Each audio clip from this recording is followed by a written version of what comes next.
Que s'est-il passé dans la nuit du 15 au 16 décembre 2020 dans cette maison de Cagnac-les-Mines où vivaient Cédric et Delphine Jubilard? L'infirmière de 33 ans est aperçue ici dans ce parking pour la dernière fois avant qu'elle ne regagne son domicile et ne disparaisse dans la nuit. 4 ans et demi d'enquête, de battues, de reconstitution, toujours pas de corps ni de témoins directs, mais un suspect, Cédric Jubilard, son mari. C'est lui qui appelle les gendarmes pour signaler la disparition. Bonjour, je ne sais pas où est ma femme. Il n'y a pas de problème particulier, vous ne vous êtes pas disputé? Non, on est en instance de divorce, mais ça se passe bien.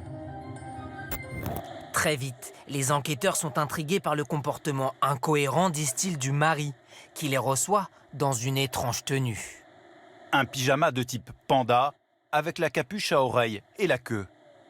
Quelques mois plus tard, Cédric Jubilard est arrêté, incarcéré. Pas de preuves directes, mais pour les juges, un faisceau d'indices.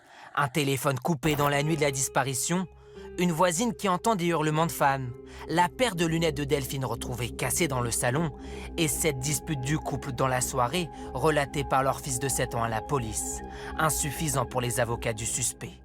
C'est un dossier qui ne répond pas aux questions habituelles, c'est-à-dire où, quand, comment, par qui.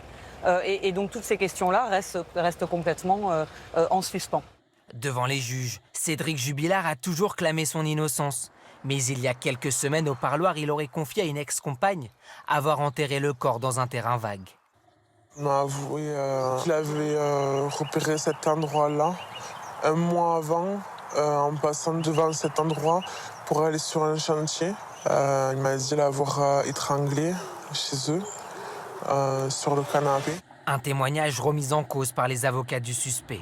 Jugé pour meurtre sur conjoint, Cédric Jubilard risque la réclusion criminelle à perpétuité.